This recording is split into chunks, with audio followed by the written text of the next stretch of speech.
Greetings, Cap fans, and welcome to episode 212 of the Captain America Comic Book Fans Podcast. I'm Rick Verbanis. I am your host. I've got a co host. His name is Bob Lucius. Oh, Bob, it is the people's business. The election is in their hands. If they turn their backs to the fire and get scorched in the rear, they'll find they have got to sit on the blister. Well, that sounds uncomfortable. It does, doesn't it? Yeah. Where's that from, Rick? It is cited as being from Abraham Lincoln. Huh. Yeah, there was a uh, many times it's been cited to Lincoln. It was from a book that came out a year after he passed, and it was an interview with Abraham Lincoln, and this was a quote that I was saying. And so it's interesting, right? To me, what he's saying here is if they decide to turn their back on the fire, meaning they decide not to vote, well, if they turn their back to the fire, then you know their their behinds are going to get burned. And guess what? They got to sit on their blisters.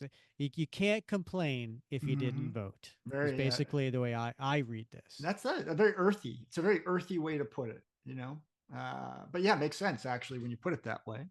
Yeah. So why am I Yeah. greeting you with a quote of Abraham Lincoln about elections, Bob? Well, because we have been talking about covering this issue for a very long time, Rick.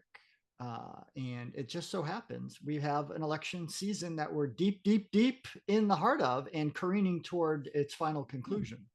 Indeed. If you're listening when this episode comes out, it would be October 30th of 2024. Now, typically, when we have an episode that comes out October 30th, we would probably do something that ties in with Halloween. But this year, we decided to tie it in with the election because the election is merely days away. And if I had to guess, Bob, if I was a betting man, Bob, I would say sure, the election's November 5th, but we're not going to know who's going to be president for some time after that. That If is I was a true. betting man. If you were a betting man and a man who studied history at all, yeah, you would probably correctly surmise that it will Yeah. be at least several days, if not much longer, until we get clarity on who in fact won. Yeah, because wow, it's a hotly contested, very close election. If you look at the polls, it is both sides. It's so close. It's too close to call in any of the board battleground states, so to speak. But Bob, I again I go back to the quote from Abraham Lincoln, and he's basically saying, if you don't vote, you have no reason to complain. You just have to sit on your blisters. And so, what would Cap do, right? Well, too many people, too many generations ago, uh, over the generations, I should say, of people, patriots of this country, who battled, who fought, who gave their lives, who sacrificed, so that each one of us have the privilege and the honor to be able to determine who our officials are going to be to run our states, our counties, our and basically our country. So it's our obligation as citizens really to exercise that right. And what would Cap do? He'd vote. Yep. Yep, 100%. He would not miss out on it. And I don't know if I told you this. I give extra credit in my classes that I teach for registering to vote. For those who are eligible. I have optional assignments for those who aren't. Maybe they're foreign students; they're just not eligible to vote. But those that are, if they show proof of registration, and they don't have to show party affiliation. They can redact that or black that out, but they show proof of registration, and then they have to write me a short essay that explains to me why they think exercising the right to vote is important. And the courses I teach are around sustainable development. It's about living sustainably for us, but also for the generations to come, and basically developing wisely. And so, how is voting an important part of that sustainable mindset? So, if they do those two things, they get substantial extra credit in those years that we have election cycles. And what do you consider substantial extra credit? That sounds good to me. Yeah, well, it is. So it's in lieu of I have my class has a what's called a service learning component where students have to complete a certain number of hours of community service. The university requires 80 hours of undergraduate students. So for my class, it's generally around 5 hours. So basically, and that counts as 15% of the grade. So I allow them to do this in lieu of completing the 5 hours of service learning. Wow, that's pretty darn cool. Yeah. So it's a great option for folks who don't feel like doing anything, but maybe get too much schoolwork. Maybe you feel passionate about voting, or already have completed their 80 hours. This is just an alternate option for them. So my daughter is 18. So this will be her first election, and so she's already registered. She already has, I think, her ballot. Because I actually signed up for back in COVID to be mail-in voting, and I Mm-hmm. haven't changed it. So I still do that. I just get my mail-in Sure. vote, and then I fill that out, and then I actually go to the area that I can vote, and I go to the box that you put it Yeah. in. It's basically like a mailbox, right? And Yeah. I physically put that in. I don't put it in the mail. I go and I show up and I put it in the box, and my daughter I think is going to do the same. So she's excited for that, and I'm Yeah. excited for her to feel like she's doing her duty, and she's you know exercising her right to choose her officials. Yep. I think it's important, right? It's having some skin in the game, have being a stakeholder, and having that mindset. And I actually volunteered. I've done it before, and I volunteered this year to be a poll worker, but they didn't need me. So they had sufficient volunteers, which is great. It tends to be, I don't know if you knew this, but in communities where there's a lot of retirees, um, they generally have no problem filling the ranks of poll Yeah, workers yeah, because they generally step up. You yeah. actually get a little bit of a stipend, which is nice, but most of them don't do it for the stipend. They just do it because they have the time and they want to be involved, and they believe in this sort of thing. And so yep, I dodged it this year, but I have done it in the past. It's a lot of fun to do. It's hard work, requires some training, but you get to see like it in action, and it is kind of inspiring, I have to say. Hmm. My wife, she was a volunteer poll worker, but we don't talk about that. Well, as long as it was voluntary. Yes, exactly. Yeah, and so Bob, we are covering today a political comic, and w- I've been very hesitant to keep going back to the well of the Roger Stern, John Byrne era because there was only 9 issues, Bob, Right. Yeah. and so we know that once we get through them, we're done. And so I try to save them for special occasions. And I thought this was a special occasion. So we're going to actually cover today Captain America 250. And this came out in 1980. And it is a special story that basically has Cap as a potential candidate for president of the United States. So we're going to cover that in That's today's exciting. to set the time period for 1980.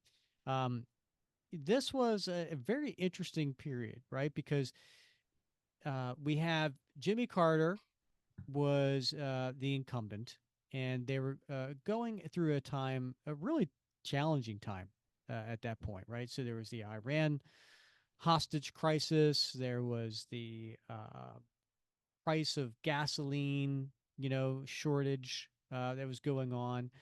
The country was, it was struggling at that time. Mm-hmm. And a lot of people, when the country is struggling, they point to the person at the very top, right? That's Sure. easy Yeah. scapegoat. Easy target. Yeah, easy target. So um, Jimmy Carter went up against a new comer to the scene.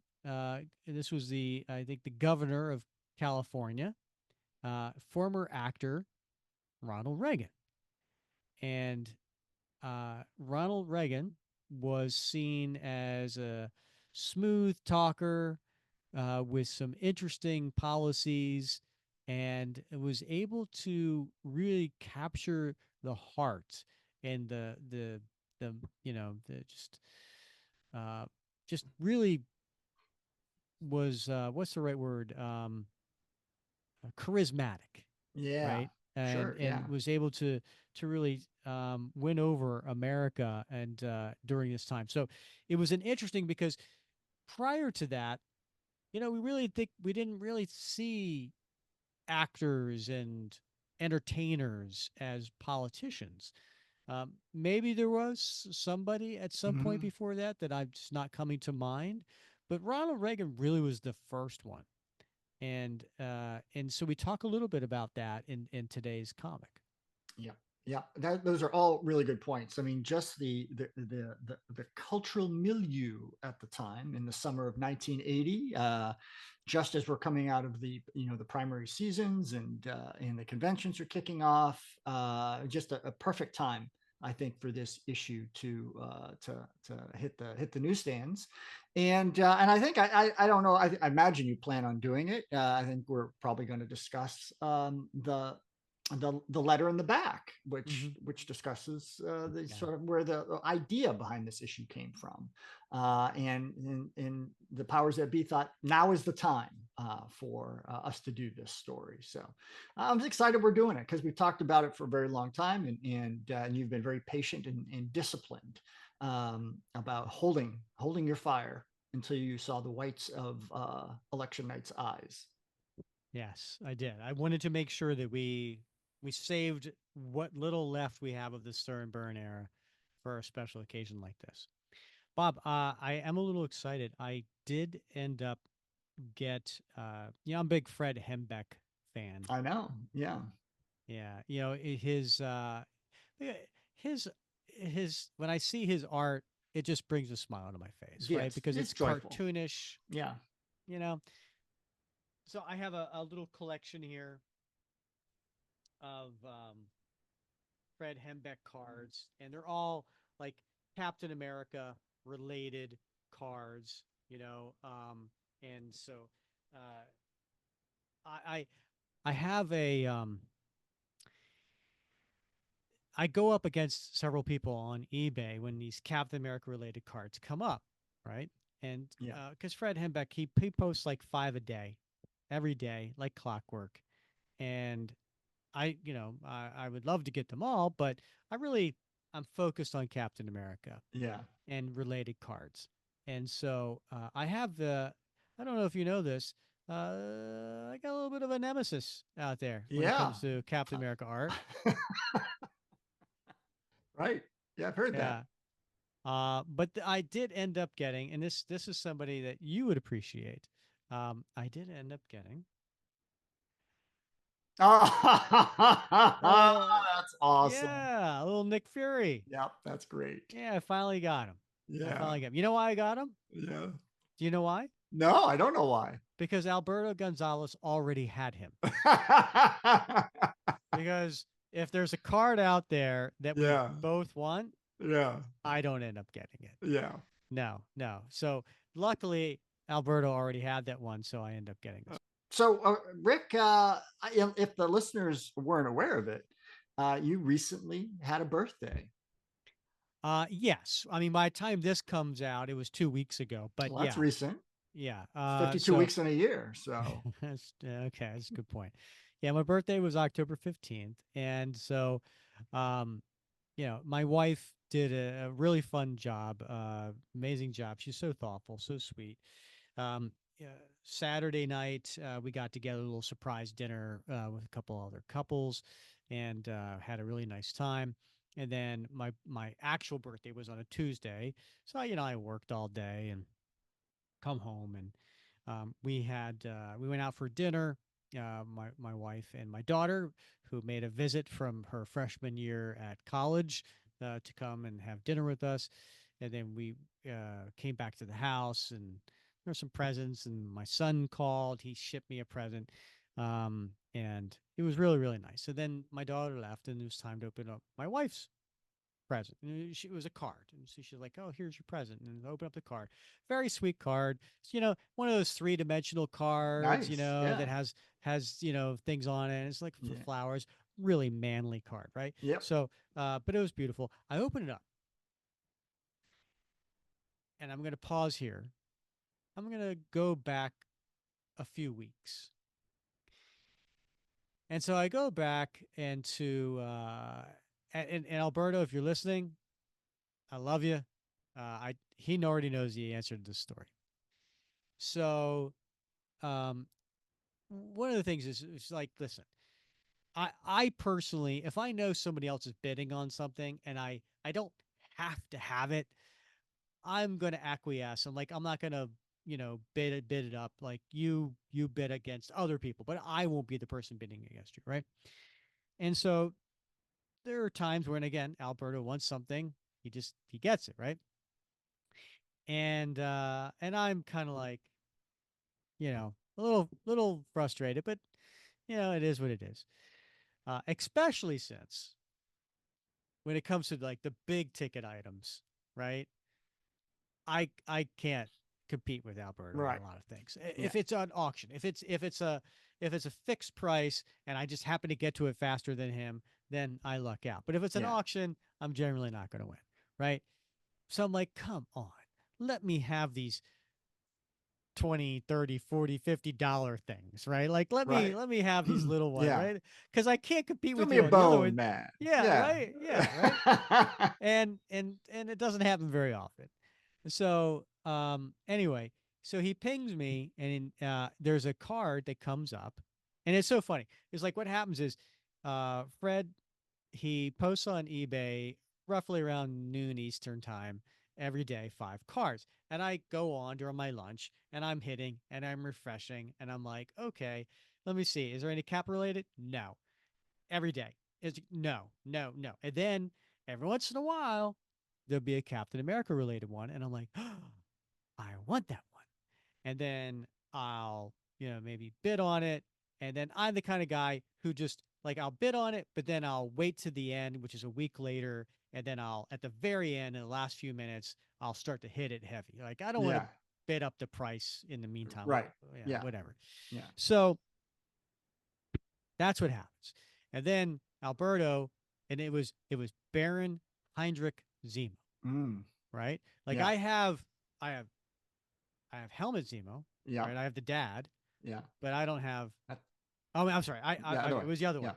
I have Helmet, but I Yeah. don't have. I don't. I have the dad, but I don't have the son. Got it. Okay. All right. So that one comes up, and I haven't seen it in a long, long, long, long time. Uh-huh. And so Alberto's like, "Oh, by the way, I'm going to be bidding on this," and I was like, "Really? Well, guess what? I'm going to be bidding on this." And the last few I've kind of acquiesced to you, like this Yeah. character and this character, but like what? I'm going for this one because I Yeah. really want this one. And he's like, "Well, I got news for you. I'm going over what my normal limit is." And I'm like, "Oh, crap."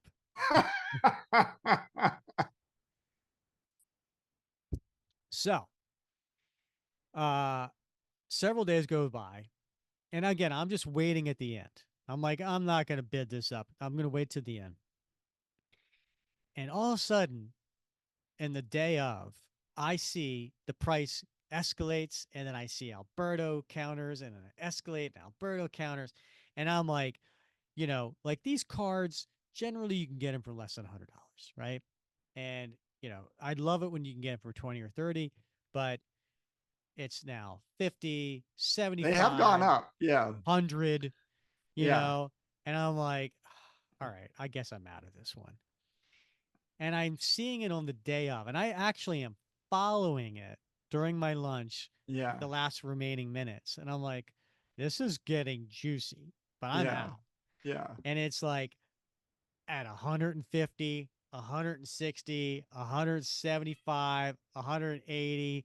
And I'm like, holy crap. Like, I haven't seen one go up this high in forever. It's Baron Zemo, but Yeah. whatever. So it ends. And Alberto, he pings me. He's like, did you get it? And I was like, no, man, I dropped out a long time ago.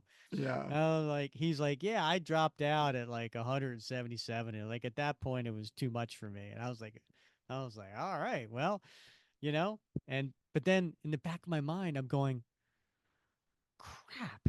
He didn't get it. That means I got to go up against them the next time this comes up, like a year from now. I'm like, Right. I can't Yeah. win. Yeah.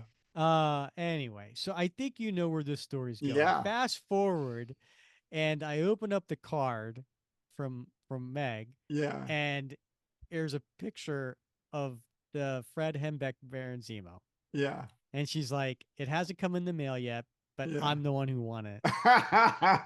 And I That's was like, awesome. oh, I had a big smile on my face. I was Yeah. like, you're the best. She's like, I knew, like, when you told me that you were going up against Alberto and you weren't going to get it, I knew it was going to get to a price that you would never pay for something for yourself. Right. Yeah. So, but you would take it as a gift. Yeah. And I was like, yeah, yeah, you're right. That's You know me awesome. so well. She knows me so well. That's awesome. That's fabulous. Love, right? That's great. And it's even sweeter because she outbid Alberta. Sorry, Alberta. Exactly. Great story. All right, Bob. Should we get to today's comic? We probably should. Yeah. All right. So today's comic, as I mentioned, is Captain America 250. It had a release date of July 8, 1980, cover date of October 1980. So it did come out, about 3.5, 4 months before the actual presidential election. So it would have been on the stands during this time. The writer is Roger Stern, but there's a few other people that get kind of accredited to this, and we'll get to that as Bob alluded to after the story. The pencilers, we have John Byrne, and then inkers Joe Rubenstein, colorist George Rossos, letterer Jim Novak, editor Jim Salicrup. Oh, and by the way, I should probably mention penciler also. The very last page of the story is penciled by Ed Hannigan, which is interesting. I would love to know the reason why. Hmm. Bob, do you want to take the listeners through the cover? Yeah, I think probably anybody who's ever, seriously or even casually read Captain America comic books from, at least this time period, will know exactly what cover we're talking about when I start to describe it. And it is the quintessential Captain America for President comic book cover. So we've got a yellow background, and then very very large, probably occupying almost 80% of this page is a campaign button. And the campaign button has Cap's smiling face on it. And the southern hemisphere of this button is the red and white stripes, and the northern hemisphere is the sky blue background. And we see writing on it that says, he's the people's choice, Captain America for president. So, and it's great in its detail, because not only does it show the campaign button, but it actually has the pin back drawn onto this button. So, it looks like an actual campaign button. And I can't believe they didn't produce these at the time as some sort of giveaway. I've never I seen know, one right? if they How had, cool but would that have been? it would have been cool. It'd still be cool. Still be cool to do. And they're just it's just an amazing piece of art. And some lucky bugger owns this cover someplace. But it Yeah, is a classic cover. it really is. Love this cover. All right, so let's get to the comic itself. I got to pull mine. Now, the other thing that's on this cover, Bob, you forgot to mention. Did you know that you could win a Toys R Us shopping spree? Oh man, the things I could I could get, you know? It says grand prize minimum value $3,000. I got to tell you, $3,000 of toys right today would be amazing. But Yeah. 44 years ago, 3,000. Imagine what that would have bought you. Oh my gosh. There's some good toys out back then too. Can you do the Toys R Us song? I can't, Rick. I can't. I just remember I don't Jeffrey. want to grow Grow up. up. I'm a I'm a Toys Toys R R Us Us kid. kid. Right? Yeah, there it is. Jeffrey the giraffe. Uh huh. Yeah. All right. We had a Toys R Us right down the street from my house here until when I what was it, about 3 years ago they closed shop, Yeah. went out of Well, business. I live in central slash northern New Jersey, and the Toys R Us headquarters was maybe 45 minutes from me. Oh wow. Yeah. Yeah. All right. We open up, and it is not a splash page. It is actually four panels, and because there's a lot of action going on, so we want to get right into it. And so what we see here is the inside of a hotel. I wouldn't say a hotel room, but it probably is. But it's a very large room if it is, and it has it's kind of like a banquet room, I would say, because you see tables there with some dress skirts and so on. And there's a table that is overturned, and apparently it's kind of facing towards the door that leads into the room, and you see some people hiding behind it with weapons. You see a guy holding a woman. How would you describe this woman, Bob? What's she wearing? She's got purple go-go boots, Rick, and a purple bow tie, and what looks to be like a one-piece bathing suit of the same color. So it gives a real sort of Playboy bunny vibe. And she's Well, got a hat on, right? I think those are, what do they call those? They're straw. I can't remember the name of that hat. It's sort a of press hat. looks like a press hat, but yeah, it's sort of like the kind you would see in a barbershop quartet wearing. Hmm. Right? That's Bob, this. I can't help but notice you totally left out that she's wearing a jacket. You just focused Oh on the yeah, she boots, does. the bathing suit, and the bow tie, but Did you you say didn't. boots? Yeah, boots. Oh, okay. I'm sorry. I thought you said something else. But yeah, you're right. She is wearing she's wearing an orange jacket, pinstripe jacket, and with a very obvious campaign button on it that says NPP. Yeah, you know me. That's something totally else. Sorry.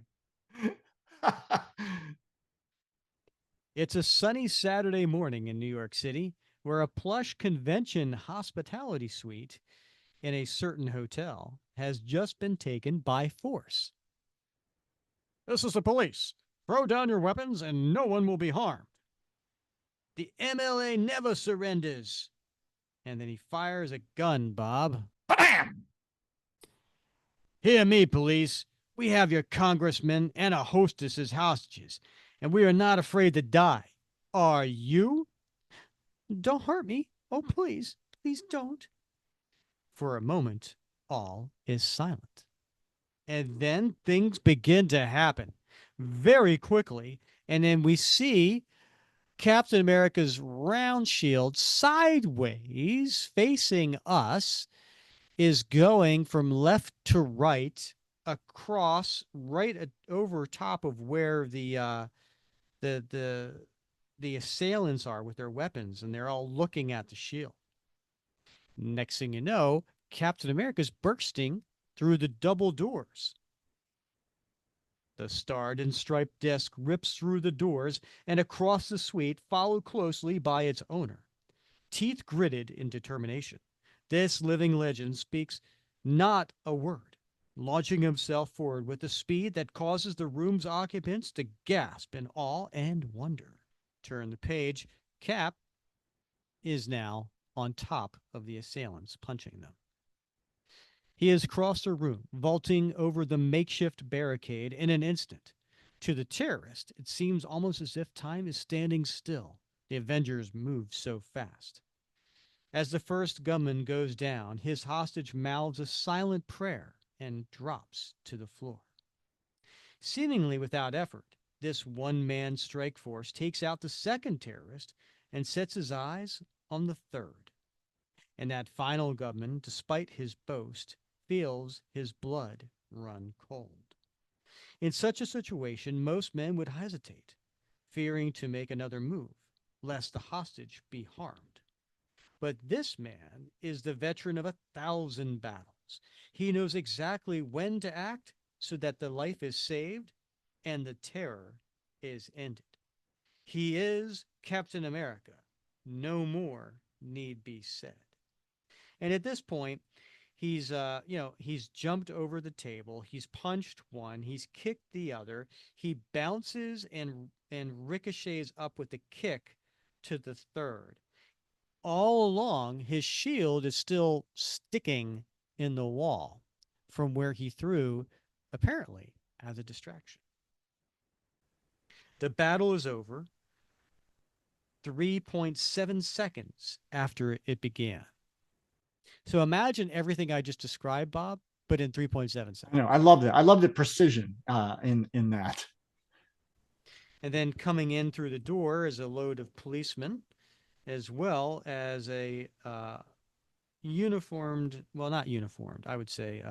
He's wearing a suit, officer. Congressman Gunnersman, I'm Agent Zimmer, FBI. Are you all right? Yes, I believe so, but if Captain America hadn't arrived when he did.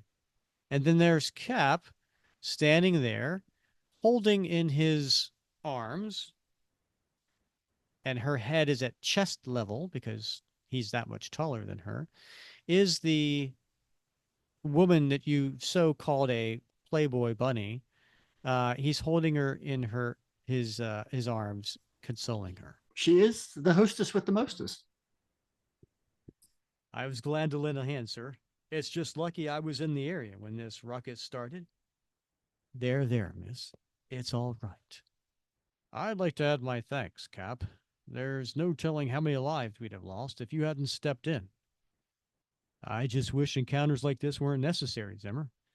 When will men learn that no cause justifies terrorism? I'd like to know the answer to that one myself. Looks like these boys were really playing for keeps. The bomb squad found enough plastique explosives on them to blow up the entire convention. And at that moment, there is another man trying to break through the police. How would you describe this man, Bob? You know, he's a shorter gentleman and a little portly, dressed in very bright garish clothes. So he's got an orange shirt and an orange tie, and I think like a green vest, and his jacket is green as well. It looks to be sort of a greenish plaid jacket, and he's wearing square glasses. He's smoking a cigar, and he's got a little bit longish hair, but it's sort of feathered back around the ears. So what you might expect, from maybe I hate to say this, but he looks like maybe a bit of a flim flam man. And how old would you say he is? I'd say he's probably, this don't. This is very personal to me, but I think upper 50s, early 60s. Bob, I would say he's probably younger than that. But back in 1980, Yeah, I'd say that's probably what a 50-year-old looked you're like. probably right. My dad probably looked like that. I think, when I show my son pictures of my dad at like age 50, he's like, oh my gosh, he looks, looks a I lot know. older than that. I Yeah. know. I know, Yeah. right? Yeah. I look at pictures of my dad when he was my age right now, Yeah. and yeah, he looked a lot older. And I'm not saying I look young because I don't think I look young, but they looked older is Sure. what I'm Yeah. saying. They certainly did. Yeah. Yeah. Excuse me, let me through. Sorry, sir, but unless you're with the convention. Sonny, I am the convention. Cap, this is a real honor. A real honor. Yes, sir, I'm Samuel T. Underwood, the NPP convention chairman. The new Populist Party owes you a great debt. In fact, I'd say the nation owes you, sir. And that's what NPP stands for, New Populist Party. and he's just shaking Cap's hand vigorously over and over and over again. I owe the nation, Mr. Underwood. It's been very good to me. We may have our problems, but we're still the land of the free. By golly, it sounds good to hear someone say that with conviction. Could you come say hello to my staff? It would mean a lot to them. Well, I suppose I could, if I'm not needed here. We can handle the cleanup, Cap. Go on ahead. I'm not ashamed to say that meeting you was a big thrill for me, Cap. You know, I could still remember the old path newsreels of you in action during the war. You know what that is, Rick? You know what he's Yeah. referring to? Tell the listeners, Bob. Well, the old French Path company, Pathé, I think, was one of the first and most popular manufacturers of photographic equipment, particularly motion picture equipment. And so a lot of those old Wait, newsreels. are these the talkies, Bob? Well before the talkies, actually. Oh, Yeah, they did silent pictures as well. And then they did get into the talkies. And so a lot of the equipment used to make those newsreels that you saw, because that's where people went. They went to the movies to watch, to see the newsreels before the show. Those were made with Pathé equipment. And so there's actually, if listeners are interested, there is a website, I think it's called British Pathé, and it is it's www.britishpathe.com, and you can watch all the old World War II newsreels. So they've got them broken out by how military and cool. leadership and industry. It's really a fun site to play with. Yeah, thanks for that. I'll check that out. So we get to the next page, and Cap is still walking with this man down the hallway, and he continues to just go on and on and on. And to finally meet you in the flesh after all these years, boy, it just does my heart proud. Well, Mr. Underwood, Sam, call me Sam. Everybody does. Well, here we are. Underwood pushes open the door, and boys, I want you to meet the fellow who probably saved our hides from a bunch of terrorists, Captain America. Come on, Sam. Who are you kidding? Charlie, he's not kidding. It's him. It's really him, Captain America. It sure is. Cap, I want to thank you. You saved my platoon a lot of grief at Anzio. I was in the big one too, Cap, with Patton's boys. Hey, were you really frozen in ice all those years? Yes, I. You still look like $1,000,000, Cap. You ever think of running for office? Now, Charlie, I'm sure Cap has enough to. Hmm. Wait a minute. Sure, that would work. It'd work like a charm. A 50 million vote charm. Cap, how would you like to be the new Populist Party candidate for president? Thanks for the offer, Sam, but I'm afraid I'm not much of a politician. The people don't want a politician, they want a leader. Sam, you're serious, aren't you? You're darn right I'm serious. Look at us. We formed the new Populist Party 3 years ago with the idea of giving the people a viable political alternative. And what do we have to offer as presidential material this year? The same type of political idiots that demos and GOP keep putting up. We're not a third party. We're just a feeble echo. A joke. The people want to change, Cap, and you could be that change. And he points to a couple of different candidate opportunities, a governor and a senator. You know, you're right. It just might work. No. Might work? No might about it. It will work. Who could refuse to vote for Captain America? Cap's a little uneasy about all this. But yeah, a real leader for president. People would have to settle for the lesser of two evils. They'd actually have someone to vote for. Say you'll do it, Cap. Please, say you'll do it. Look, I'm really flattered, but I couldn't. Cap, I know you got your career, but there must be other Avengers who could pick up your workload. We need a man like you. At least Promise me you'll think about it. Well, all right. I'll think about it. As he turns and he walks out the door, and then he thinks to himself, but not too seriously. There goes Cap. God bless you. Well, so much for that idea. We'll never convince him to run. We won't have to, Marty. The American people will convince him for us. Well, don't just stand there. Start having cap buttons and posters made up. If I work this right, Cap's senses of duty will force him to run. And he picks up the phone and starts dialing. Hello, Daily Globe? Have I got a story for you? So then we cut to Steve back in his apartment, and he's in his cap uniform, but he's putting on civilian clothes over top of it. Minutes later, in the Brooklyn Heights apartment of Steve Rogers, I still can't believe that they consider running a candidate who has no experience in government. That sounds a little familiar in 1980. Sure does. Judging from the shifting on the floorboards, I'm about to get a visitor. I better stash my shield. That's the nice thing about older buildings. They always let you know when company's coming. And he opens up the door. Good morning, Josh. Oh, morning, Steve. You ready for a day of manual labor? I've been looking forward to it. And actually, it's fun. Josh has got his hand up like he's about to knock, but Steve opened the door before Josh could actually knock on the door. Good. Say, before I forget again, this letter came for you the other day. Looks like it could be important. Oh? And Cap opens up the letter. This is some sort of questionnaire from the Department of the Army. We are updating our files. Please fill out in triplicate, etc., etc. Yep, same old Army. Some things never change. I'll fill this out later, Josh. I don't know why they want all this info.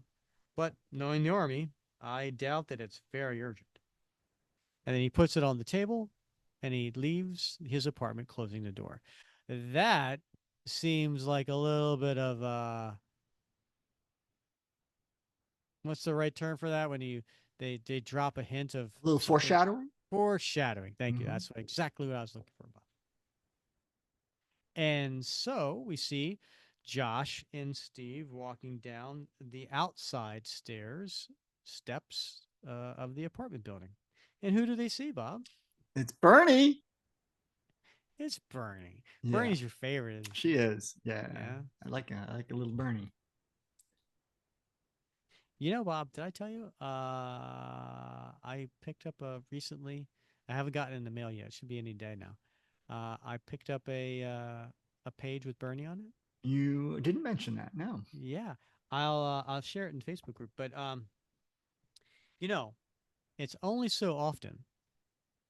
It's actually pretty rare that a title page splash from Captain America by Mike Zeck comes up. Mike Zeck only did 30 title page splashes, so they don't come up very often. Mm-hmm. This one for issue 258 became available. Now, 258 was the first issue Zeck did to start his run. He did one issue a couple years before that, but 258 really kicks off his run, his Mm-hmm. 3-year run of being on Captain America. And he actually pencils and inks it himself. And you open it up, and it's Steve and Bernie dancing in a nightclub that does big band, and Mm-hmm. it's a really good pensive look of Steve kind of lamenting kind of that man out of time look, but Yeah. it's quintessential Mike Zeck in the face. Yeah. It's really cool. But Nice. it's Steve and Bernie's very first dance, Yeah. and so it's cool. So I it was at a really good price, so I was like, I got to jump on this. Yeah. Awesome. That sounds great. I can't wait to see it. So here's Josh and Steve coming down the stairs, and they see Bernie standing out on the street with a bunch of boxes. And how would you describe Bernie? What's she wearing? No, she's wearing some lavender linen pants. They're bell bottoms, which are awesome, and they're patched, so which means they're her working clothes. And she's got like a nice, linen shirt, maybe the sleeves pushed up, and her hair's in a kerchief. So she's ready to work. And you can't tell from the boxes that she's holding in front of her midsection, Bob. But it's a half shirt.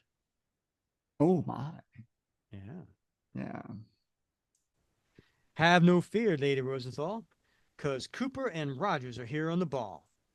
We'll move you in quick and fast on time, and it won't even cost you one thin dime. So speaks the graduate of the Muhammad Ali School of Poetry. Hey, Steve. Hello, Bernie. I just hope our buddy's back is in better shape than his verse. Looks like you have quite a load there. Cut to the next page, and we're inside Bernie's apartment with all uh, aforementioned boxes now in her apartment. Indeed, several hours later. And we see Josh is sitting in a chair with his feet up on a box. Steve's still got carrying a box, and then you see Bernie in the kitchen. Man, I thought we'd never get finished. How does Steve do it? He carried in at least twice what I did, and he's not even breathing heavy. This is the last of the boxes, Bernie. Where do you want it? Just set it down anywhere, Steve. I'll unpack everything later. Is there anything else I can do? Hmm, I can think of several things. But for now, why don't you sit down and have some coffee? Was that a little flirting, It Bob? sounded like it to me. Yeah, I would have taken it that way for sure, especially with Bernie. The coffee inspires conversation, and the conversation turns toward the inevitable topic. Yeah, I always thought local elections were more interesting than national. Who do you like for Congress, Steve? I'm embarrassed to admit it, but I'm not sure who my congressman is. Me too. And I used to be so political in college. I'll say you were the original campus activist. Who is it, Bob? It's their other friend, Mike Farrell. And what does Mike Farrell do, Bob? Well, he is a fireman, I believe, Rick. I believe you're right. But what do you say we continue this debate over Chinese food? Hey, is that the famous Mike Farrell? Nice to see you, man, now that everything's been moved in. Sorry about that, Coop. But I was involved in another political discussion down at the firehouse and lost all track of time. You talking politics? I don't believe it. You're the most apolitical man I know. Normally, maybe, but when I heard the news, news? What news? And we turn the page, and it's a big, giant, one panel splash of Farrell holding up the front of the Daily Global newspaper. What's it say, Bob? There's a headline, and it says "Cap for President," and I think the tagline says "Third Party Biggie says Avenger to run on independent platform." Oh, that's right. You've been moving all afternoon. You haven't seen the headlines. And Steve looks at that and he reacts, what? And then it goes on to say, exclusive to the Globe story on page 3. And then it gets into the credits for this particular issue, Very Bob. clever. You want to Yes. read the credits? Go ahead. Sure. Exclusive to the Globe. Story on page 3 by Roger Stern. Photography by John Byrne and Joseph Rubinstein. Typography by James Novak. Special color section inside by George Russo's. The People's Choice commentary on page 31 by Donald Perlin and Roger McKenzie. Plus, our back pages by E.J. Hannigan. Back pages being the last page. Yeah, right. And so Steve takes the newspaper from Josh and he's or Mike Farrell, I should say, and he's reading it. Oh no. I never dreamed that Underwood would do this. But Mike and Josh continue the conversation. Evidently, this new pop party has Cap half convinced to be a candidate. That happens. I just might vote this year. You telling me you usually don't vote? Afraid so, Coop. Heck, there's never anyone worth voting for. But if Cap runs, I see what you're saying. I know I'd vote for the man. And Steve questions that. You would, Josh? You'd actually vote for a man who's basically anonymous, who wears a mask? Hey, better than voting for some crook who doesn't wear a mask. Well, uh, sure. Cap has a reputation for honesty, but what does he know about foreign affairs or energy or inflation? Oh, Steve, what do any of the candidates really know about those things? Wouldn't it be just great to have a president you knew you could trust? And Steve Rogers finds himself nodding reluctantly. The next morning finds an unusual amount of activity taking place in front of the Avengers' Fifth Avenue mansion. There, a crowd of reporters, cameramen, and passerby await the arrival of one man. Here he comes! Bring up the cameras, fast! Hav, signal the station. I want to go live with this. Cap, will you be announcing your intentions? What are your views on the Mid-East? What about OPEC? Do you think Soviet expansionism is just a scare issue? I'm here at the Avengers Mansion where Captain America has just arrived amid great pandemonium. Gentlemen, ladies, please. I'm in a bit of a hurry, and I really don't have anything to tell you. Cap, Cap, when will you? Later, all right? Maybe I should call a press conference before this gets totally out of hand. And as he's walking up to the front door, who's there to greet him? It's Jarvis. Hello, Jarvis. Any world shaking menaces on schedule for today? Cap asks, hoping for anything to take him away from all this. No, Master Cap, but there are a number of telegrams for you. What's a telegram, Bob? Oh, the old days of telegrams, right? Yep, it's basically a letter that you could send over the wire communications, and they type it up for you on the receiving end and hand it to you in an envelope. Hmm. What's this? The Republicans want me to be their candidate?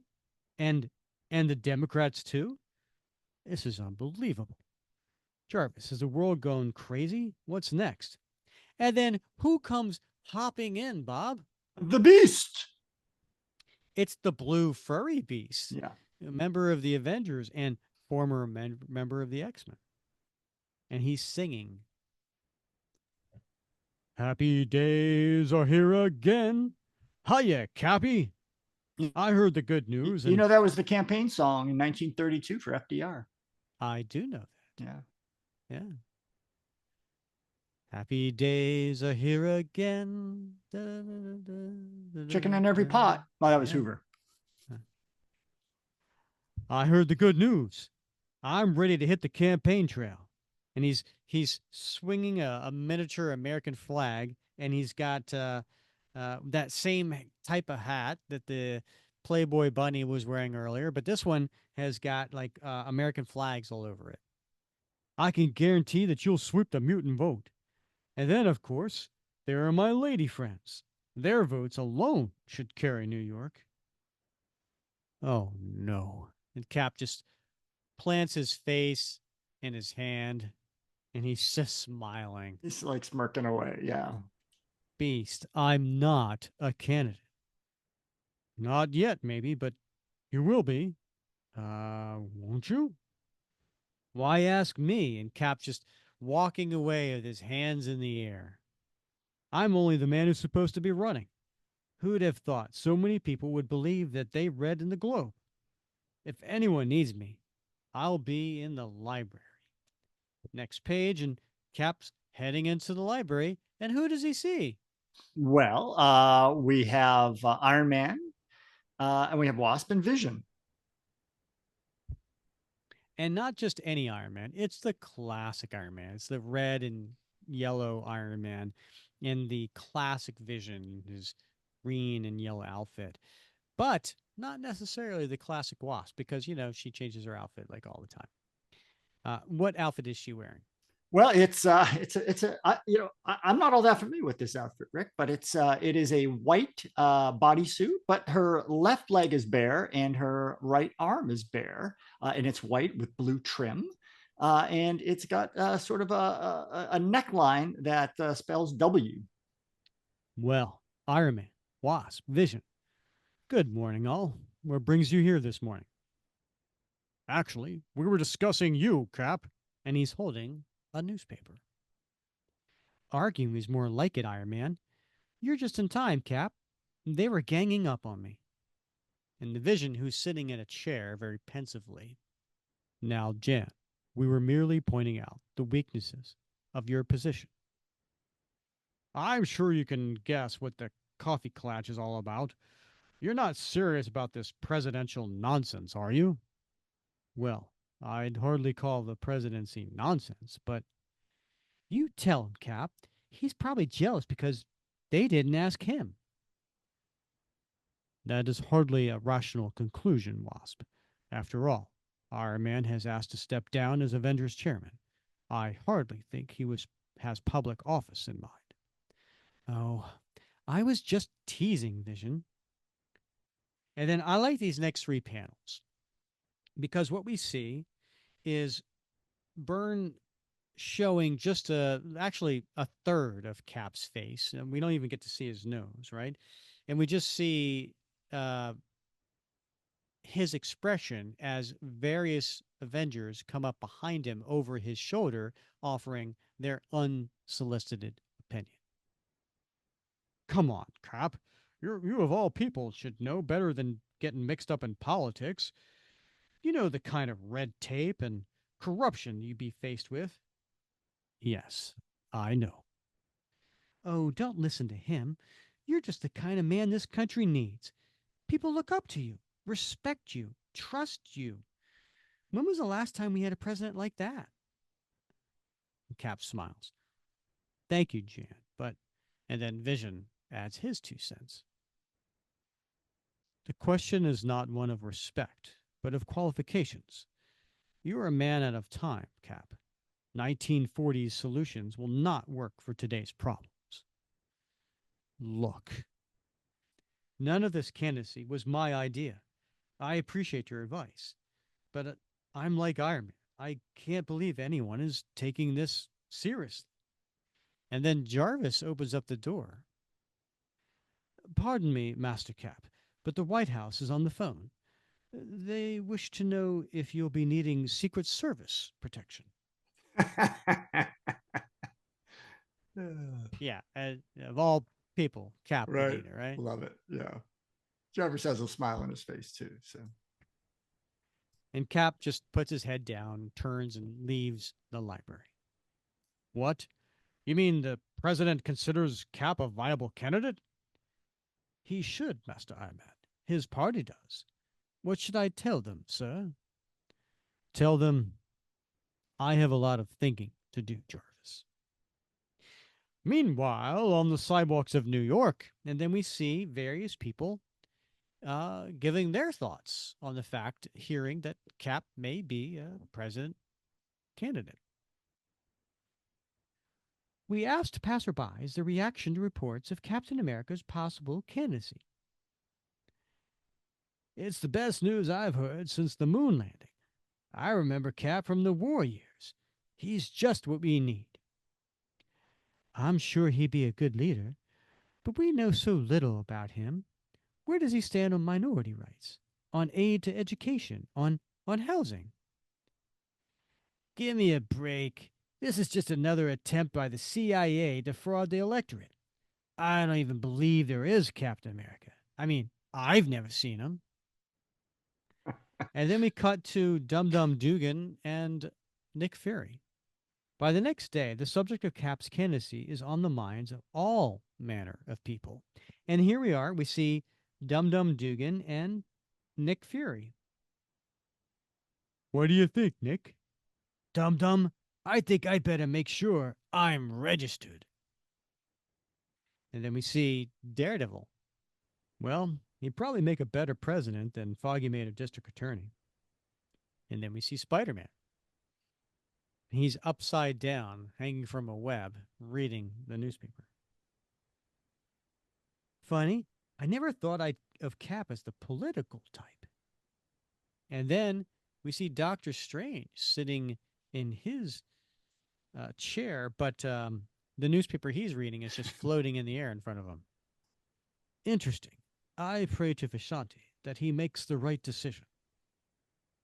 And in the offices of the New York's Daily Bugle, we have Robbie Robinson coming through the door into uh, is it John Jameson's Jonah Jay coming into Jonah. J. Jonah Jameson's office. There you go. What's the word, Jonah? We'll be endorsing Cap if he decides to run.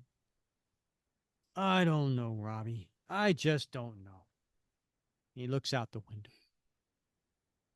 Cap's a good man, but you remember what happened when movie stars started running for office? It was like opening a floodgate. It seems like they were all running for something. If Cap should run, Lord knows who else would. I could see it now. Iron Man for governor, Mr. Fantastic for senator, or even Spider Man for mayor, eh? What? And the look on Jay Jonah's face. His eyes aren't even going in the same direction. You're right. Yeah. And then Robbie leaves, and there's a whole bunch of looks like curse words going on behind him as he's leaving. Yeah. He saunters And out of the office. yeah, Robbie just says, I take it then that we won't be endorsing him. And as twilight overtakes the city, the man of the hour finds himself traversing the rooftops of the Lower East Side in search of an answer. I had no idea the public reaction would be like this. I'm flattered that so many people think I'd make a good president, but how could I possibly run? I've finally gotten my private life sailing on an even keel. If I were president, it would be like assuming a new identity. There'd be no time for Steve Rogers or Captain America, just Mr. President. Hey, that old abandoned building. I know that place. That's the building where Steve Rogers attended school back in the 30s. From the looks of it, it's been condemned for some time now. It's a wonder that it's still standing. The city must not have been able to afford to tear it down. Boy, does this bring back the memories. For several minutes, the Avenger stands stock still, awash in his own thoughts, and then he creeps in through the window. I just have to take a look around. This place was a part of me for so many years. Bob, did you ever go back to your old school? I have not been back there since I was in college. No. Although I went back to, my college this year, and that has been, 35 years. So, Mm-hmm. but no, my high school or anything like that. No, I haven't been back in a very long time. Hmm. The building still stands there, still being used. Oh, they didn't condemn it after you left? They did not. Yeah. Decided to Hmm. just keep using it. Next page, and we see Cap in uh, an old abandoned classroom and, of disrepair, but the desks are still there. And there's wooden floorboards. So it definitely has an old look to it. Well, I'll be. Some of these desks are still in place. It seems like only yesterday I was a student here. I can still recall sitting in that front row seat as Mrs. Crosley tried to shove some knowledge into our heads. She was a tough teacher, but fair. I can almost see her, standing there, ramrod straight at the blackboard. And then there's a flashback to when Steve was young. and again in in the front row. And there she is at the chalkboard, pointing to where it says civics test Monday. If you girls would stop passing notes for a minute, I'd like to remind you about the civics test next week. I hope that your scores will be higher this time. You know, you children are very lucky to be living in a country as free as this one. The United States offers its citizens more rights than any nation in the world. But along with those rights comes certain duties as well. It's the duty of each one of you to see that this land stays free, to see that justice is extended to all.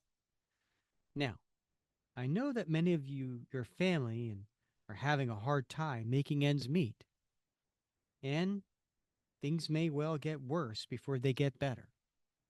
But I have faith that they will get better, just as I have faith that you will come to the aid of your country when duty calls. I pray that you do the right thing, the brave thing. Please don't let me down. And Cap stands there looking at a shadow of his old teacher. I I won't, Mrs. Crosley. The country has been very lucky to have been blessed with women like Edna Crosley. I pray that we never forget them or the lessons they taught. We all have our duties to fulfill. I knew that when I first put on this uniform, and it's never been truer than it is today. I better call Mr. Underwood. There's a very important speech I have to make. Scant hours later, all the nation's television screens suddenly flash with a similar message. And they're at the convention center. There's a line of people waiting to get in, and there's a huge crowd inside. We interrupt our regular programming for the following special announcement. Here at CBS correspondent Charles P. Irwin in New York. I'm outside the site of the new Populist Party's first national convention. We were informed just minutes ago that the man known as Captain America will be addressing the convention this evening. Speculation, of course, is that the renowned war hero will announce his 11th hour candidacy for. Excuse me. I'm getting a signal from the floor that convention chairman Samuel T. Underwood is about to introduce Captain America to the assemblage. As you can see, there's quite a demonstration going on. Dozens of posters have appeared seemingly from out of nowhere. And, yes, Mr. Underwood is now at the podium. And standing there is Sam. And behind him is a huge illustration of Captain America. Ladies and gentlemen, honored delegates, my fellow Americans, this is the proudest moment of my life. But more than that, is a proud moment for the nation. It is my great privilege to introduce to you at this time a man who, more than any other, exemplifies what is good about this land of ours. A man who is truly a living legend, Captain America. The arena erupts into a great cacophony of cheers and applause.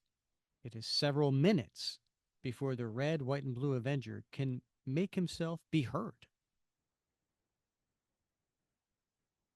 Friends, please, may I have your attention? What I have to say will not take long, but I hope it will be meaningful. As you're all well aware, there has been a lot of talk these past few days, talk triggered by certain stories appearing in the press. I have given much thought to those stories and to the public discussion they inspired. I have to face the question of whether or not I should be a candidate for the President of the United States. You're the man, Cap. And then people continue to erupt in cheers. Once again, Cap must wait for the tumult to die down. As I was saying, I gave this much thought, and I have come to my decision. The presidency is one of the most important jobs in the world. The holder of that office must represent the best interest of an entire nation. We must be ready to negotiate, to compromise, 24 hours a day, to preserve the republic at all costs. I understand this. I appreciate this. And I realize the need to work within such a framework. By the same token, I have worked and fought all my life for the growth and advancement of the American dream. And I believe that my duty to the dream would severely limit any abilities I might have to preserve the reality. We must all live in the real world, and sometimes that world can be pretty grim.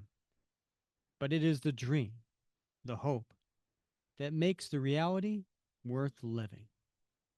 In the early 1940s, I made a personal pledge to uphold the dream, and as long as the dream remains even partially unfulfilled, I cannot abandon it. And so I hope you can understand that, in all fairness, I cannot be your candidate. You need to look within yourselves to find the people you need to keep this nation strong, and God willing, to help make the dream come true.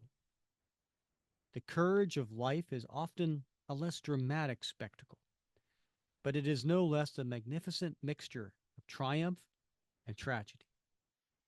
A man does what he must, in spite of personal consequences, in spite of obstacles and dangers and pressures. And that is the basis of all human morality. And by the way, Bob, that last quote, starting with the courage of life, that was from John F. Kennedy. Wow.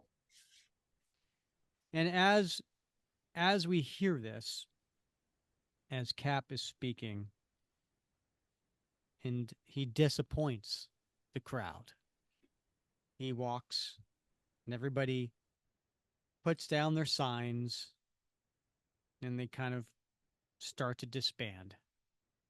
And it's a very kind of solemn, melancholy end to the story, including seeing on the ground that people are walking over posters that say Captain America for President. The end. Well, could have gone either way. What does that mean? Well, the nice thing about this, try to think of when this first came out, right? I mean, we didn't know what issue 251 was going to be about. And so, right up until the end, right, the last couple pages, this really could have gone either way. We didn't know how to interpret his interpretation of Mrs. Edna Crossley's advice from 1931 about doing your duty and stepping up and being brave and courageous. And, when he got to that stage, just could have easily led to, a couple of years, 4 years of Cap being president. And in the stories we read after that might have been President Cap. That's true. In fact, before we get into this issue, I want to add one other element, which is in the letter column, and it's written by the writer, Roger Stern. Captain America for President, the story behind the story. The stories which appear in comics often evolve through a bizarre set of circumstances, and this issue was no exception. It all began nearly a year ago when yours truly was a somewhat harried editor of several Marvel titles. As I recall, I was sitting at my desk worrying over some story. Editors do that a lot. When Roger Mackenzie and Don Perlin sauntered into my office. Raj and Don were deeply involved with Captain America at the time, and both of them seemed fairly excited over a new story premise. And by the way, Don Perlin was the artist, and Roger Mackenzie the writer. Um, and unfortunately, Don Perlin passed away earlier this year in May. But he was a very old age in his 90s. So, um, but I digress. Don's come up with a dandy idea, drawled Mr. Mack in his winning Kentucky way. We want to run Captain America for president. Sounds interesting, I replied. But won't it be a bit of a downer when he loses? That's just it, Mackenzie chortled in triumph. He doesn't lose, he wins. And we have the next 4 years worth of stories set in and around Washington, D.C. I'm not certain, but I think my jaw hit my desktop. You can't do that. That's too much of a distortion of reality. I don't know who's going to win the election, but I know that it won't be Captain America. You're asking the readers to suspend their disbelief beyond the usual bounds of comics, or the usual bounds of Marvel comics, anyway. I gibbered on like that for a good 5 minutes. Shucks, I guess we can't do it then. Raj and John shrugged and left. Time passed, seasons changed, empires struck back. What's he referencing there, Bob? Yeah, I would hope he's referencing The Empire Strikes Back. Didn't that come out in, was it 78? 1980. Was it 80? Oh Yeah, my it was gosh. 1980. 77 was the original, right? Yeah. Yeah. And I found myself writing Captain America, the book I had edited for nearly 2 years, teamed with my old compadre, John Byrne. Predictably, John and I ran up huge phone bills, coming up with new ideas for Cap. Remember those, Bob? Phone bills? I do. Yeah. You're, I remember uh, going through phone bills line by line, in the house, going, all right, who owes this? You know, I was like, all right, I didn't call this number. Who called this number? Oh, Right. wait a minute. You spent Yeah. 22 minutes calling this long distance What number? All are right. these collect calls? Yeah. Rick, what are these 1-900 numbers? Oh, right. That's for information. Yeah. Things were starting to gel nicely, but we had one major problem: what to do for issue 250. We knew that we didn't want to do a double issue extravaganza retelling Cap's origin in minute detail, if for no other reason than the fact that Cap's 48th anniversary issue, which is 255, was fast approaching, and we had definite plans for that. Eventually, John and I got together at New York Eatery and, with Jim Shooter and Ralph Macchio in attendance, tried to come up with an idea worthy of a 250th issue. Well, asked John, when will it be on sale? July, I replied, checking the schedule. You know, we could almost do Don and Mac's Cap for President story. That is convention time. Why don't you? Asked Jim. I was just kidding, Jim. Cap isn't really the type who would run. I know, said Jim. And that would be the whole point of the story: why he won't run. John and I looked at each other, looked at Jim, looked at Ralph, and the ideas started to fly. Along the way, I mentioned to Raj and Don that I had gotten a story idea from of theirs that I had rejected. To their credit, neither of those gentlemen inflicted bodily harm upon my person. As a matter of fact, they seemed almost delighted. Still, more recognition is due Misters Perlin and Mackenzie for coming up with the Furschlunger idea in the first place. So, let the word go forth to every hamlet, village, and shopping mall that were it not for Don Perlin and Roger Mackenzie, this issue would not have been possible. Thanks, guys. That's one I owe you. Roger Stern, New York City, March 24th, 1980. Hey, that's pretty cool.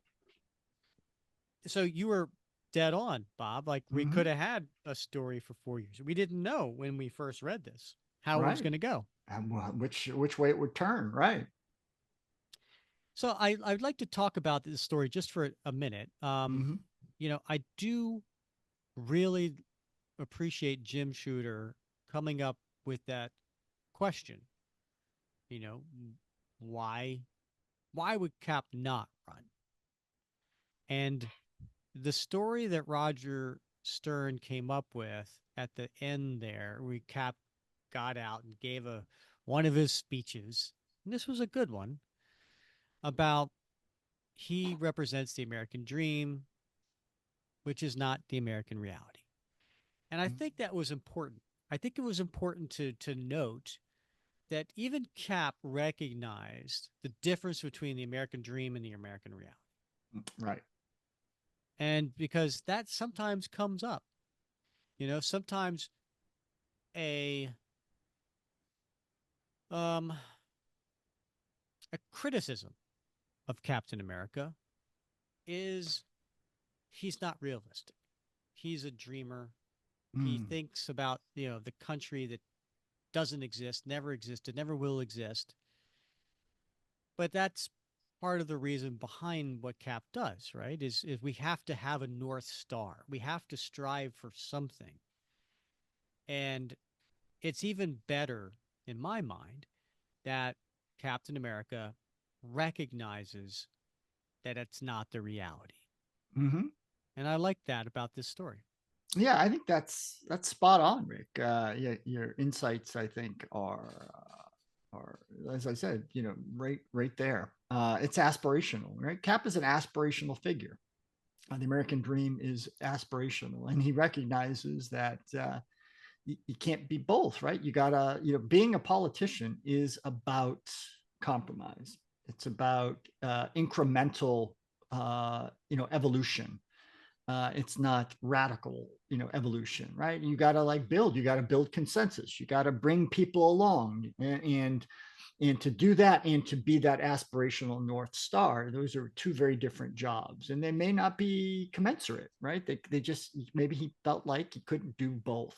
Uh, he might have been a great president, but he's more, his role is that aspiration, that sort of person we look for, towards, to set the example and to tell us what we're capable of becoming, is just as important as being president. Well said, Bob. All right, so let's get into favorite panels. I go first on this particular one, and I'm going to go with the aforementioned speech we just talked about. So the second to last page, the very last panel, it's the one, Cap standing there, and he says, "We must all live in the real world, and sometimes that world can be pretty grim, but it is the dream, the hope that makes the reality worth living." And it's a nice image of Captain America standing there in his uniform with his shield. It's a good image of John Byrne, and I like what he's saying. So I'm going to go with that being my favorite panel. Oh, good. I like that one. That's an important one, I think. How about you, Bob? What's Uh, your favorite panel? I'm going with that full page splash with Steve looking at the headline of the Daily Globe Extra, Mm, and seeing his mug as Captain America on the front page with the announcement that, Cap for president. I think that's just a genius. Very clever use of the newspaper. Not only to put the credits, but it looks like a real newspaper, and yeah. it's just great. Those little fake Daily Bugles Mm-hmm. that Marvel has published from time to time, as Yep. they come out with new stories. I have a bunch of those. I love those. And so, again, I can't believe they didn't come out with the campaign pins. But, probably if they'd been doing those at the time, there would have been something like this as a promo that they had sent out. All right, Bob. When are you putting on a T-shirt? Well, Rick, I'm going to go page one. Okay. And it's that middle panel. It actually doesn't have Cap in it, but it has his shield. I love that. Yeah, I love Yeah. that. It Can you was imagine almost that? one of it was almost one of my well, it was almost going to be my favorite panel. Really, it's a My great panel, yeah, right? And then things began to happen very quickly, with his shield moving across the yeah. panel from left to right. That would look awesome on a T-shirt. And it wouldn't have to have a Yeah. cap because you know where that shield's coming from. Hmm. Yeah. And how about yourself? I am so glad you didn't take it because I am putting the cover Ah, on yes. my t-shirt. Yeah, okay. I want to see the button, the Captain America for President with that big smiling face done by John Byrne and Joe Rubenstein. I want that on my t-shirt. Definitely would wear it during any uh, election year, and I'm sure I'd get a lot of high fives and be Indeed. like, "Yeah, let's go with that." How is this not more widely available? I don't know. Right? It's I don't know. crazy. For as many different cap t-shirts with as much many different cap creators, on cap t-shirts. How is this not on a t-shirt? I don't know. I don't know, but I definitely would want Yeah. Good choice. one. Yeah. Time Yeah. capsule. Yeah. What is your time capsule? I'm gonna go with the schoolhouse. Ah, I'm gonna go nice. with the schoolhouse. So that Yeah. was where it's the old floorboards you see on the floor there, right? So it definitely had an old style look to it. So Yeah. to All me, right. yeah, I'm gonna go with that. I like that. All right. How I'm about gonna you? go. I'm gonna Rick, I'm gonna go with the hostess with the mostess. The hostess cupcake that we see on the first page. And I'm thinking to myself, 1980, I guess, yeah, it was still a thing to have Playboy like bunny Mm, hostesses at sure. political events, right? I'm not sure Yeah. that would fly in 2024. I don't know if you knew the last of the original Playboy bunny clubs closed in 1988. One opened briefly. I think they opened it in like in New York City in 2018, and it went out of business in 2019. But the original ones went out of business in 1988, 8 years after this issue came out. So it had already sort of reached the end of its shelf life by then. So when I see like this Playboy bunny-esque hostess, I think to myself, yeah, this would definitely not go over well today. Mm, But it is, a moment for the time capsule of 1980. I like it. I think that's a good choice to put in the time capsule. All right, Bob. Gotta tell you, it's as always, it's been a lot of fun wrapping cap with you. It has. I'm looking forward to the next go around. Yeah, are you? I'm looking forward to the election, Bob. What are you gonna do on election day? What's your plan? What's your voting Uh, plan? my plan is to go to work, Rick. I've already voted, so I'm going to go get some work done, and then I'm going to come home and I'm going to have a stiff drink or three. Yeah, I think we're Uh, all we're all need it. go to bed early. Yeah. Uh, So, and then hopefully wake up to, a little less craziness. we can all hope. I can all We can hope. all Right. hope. Yeah. Yeah. Springs Uh, eternal. all right. So everybody out there, please go outside and vote. Do your due diligence. Do make Cap proud and make sure you vote in this election. Um, and then also, while you're at it, you know what? You might want to vote for this podcast, however you can do that. Whether that's a thumbs up, whether that's a subscribing, whether that is sharing on various social platforms, whether that's leaving comments. Please do it all because we really do appreciate it. Yeah, without your support, we wouldn't be doing this every week. So thank you so much. And as always, thanks for listening to another episode of the Captain America Comic Book Fans Podcast.